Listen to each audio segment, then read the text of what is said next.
भक्ति भाव की वीडियोस देखने के लिए त्रिलोक चैनल को सब्सक्राइब करने के बाद घंटी का बटन दबाना ना भूलें। भारत में ही नहीं बल्कि पूरे विश्व में गणेश चतुर्थी का दिन भगवान गणेश जी के जन्म दिवस के रूप में मनाया जाता है।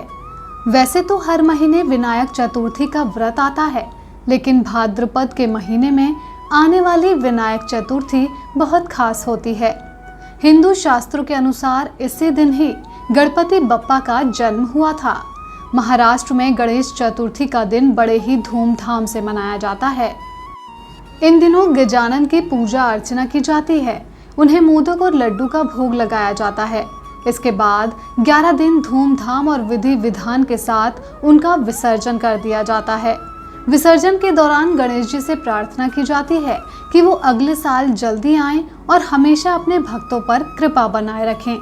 गणेश चतुर्थी का महत्व। भाद्रपद महीने की शुक्ल पक्ष की चतुर्थी से गणेश जी की प्रतिमा की स्थापना के साथ ही गणेशोत्सव का शुभारंभ होता है। गणेश चतुर्थी के दिन ढोल नगाड़े के साथ गणेश जी की प्रतिमा को घर में स्थापित किया जाता है। गणेश चतुर्थी के दिन से लगातार 10 दिनों यानी अनंत चतुर्थी के दिन तक गणेश जन्मोत्सव का त्योहार मनाया जाता है। अनंत चतुर्थी के दिन घर में स्थापित गणेश प्रतिमाओं की पूजा अर्चना और विधि विधान के साथ विसर्जन किया जाता है। शास्त्रों के अनुसार जिस घर में भगवान गणेश जी विराजित होते हैं, वहां पर सुख, शांति, संपत्ति और धन स्वयं ही चला आता है। मान्यता है कि गणेश चतुर्थी के दिन व्रत करने और सच्ची श्रद्धा से पूजा करने से घर परिवार की सारी विपदाएं दूर हो जाती हैं।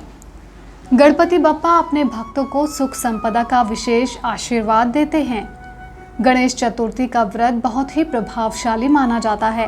कहते हैं कि एक बार महादेव और माता पार्वती ने भी 21 दिनों तक गणेश जी की पूजा अर्चना की और व्रत रखा, जिस कारण उनकी भी मनोकामना पूरी हुई थी। अगर आपके मन में भी कोई इच्छा है या आपके परिवार में कोई समस्या है जिससे छुटकारा पाना चाहते हैं, तो आप भी गणेश चतुर्थी के दिन गणेश जी का व्रत रखें और उनकी पूजा अर्चना अवश्य करें। विघ्नहर्ता आपकी सभी समस्याओं का अंत कर देंगे और आपकी मनोकामनाओं को भी पूर्ण करेंगे। गणेश चतुर्थी व्रत कथा। पौराणिक कथाओं के अनुसार एक बार माता पार्वती सोचती हैं कि उनका कोई पुत्र नहीं है। फिर माता अपने मैल से एक बालक की मूर्ति बनाती हैं और उसमें अपनी शक्तियों से प्राण डालकर जीवित कर देती हैं।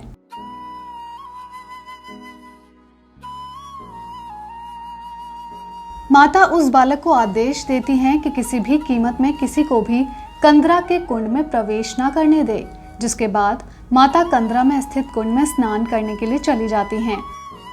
बालक माता के आदेशानुसार कंदरा के द्वार पर खड़े होकर पहरा देने लग जाता है। वहां एक एक कर बहुत से लोग आते हैं, लेकिन वो बालक किसी को भी अंदर प्रवेश नहीं करने देता। इसी तरह बहुत समय बीत जाता है। फिर भगवान शिव वहां आते हैं और कंदरा में प्रवेश करने के लिए आगे बढ़ते हैं, तो वो बालक उन्हें रोक देता है। महादेव के लाख समझाने पर भी वो बालक उनकी एक नहीं सुनता और उन्हें अंदर प्रवेश नहीं करने देता, जिस कारण महादेव क्रोधित हो जाते हैं और अपने त्रिशूल से उस बालक का शीश धड़ से अलग कर देते हैं। जब माता पार्वती तक उस बालक की मृत्यु का समाचार पहुंचता है, तो वो स्नान अधूरा छोड़कर बाहर आती हैं और देखती हैं कि उनका पुत्र धरती पर लहूलुहान पड़ा हुआ है। उसका शरीर और धड़ अलग अलग गिरे हुए हैं, जिसे देखकर माता बहुत क्रोधित हो जाती हैं और रौद्र रूप धारण कर लेती हैं, जिसको देखकर बाकी सभी देवता भयभीत हो जाते हैं और महादेव से प्रार्थना करते हैं कि वो उस बालक को पुनः जीवित कर दें। तब भगवान शिव अपने गणों को आदेश देते हैं कि वो ऐसे बालक का शीश लेकर आए जिसका जन्म अभी अभी हुआ हो और उसकी माता उसकी तरफ पीठ करके बैठी हो। थोड़ी ही देर बाद भगवान शिव के गण एक हथनी के बालक का शीश लेकर आते हैं, जिसे महादेव बालक के धड़ से जोड़ देते हैं और बालक जीवित हो जाता है।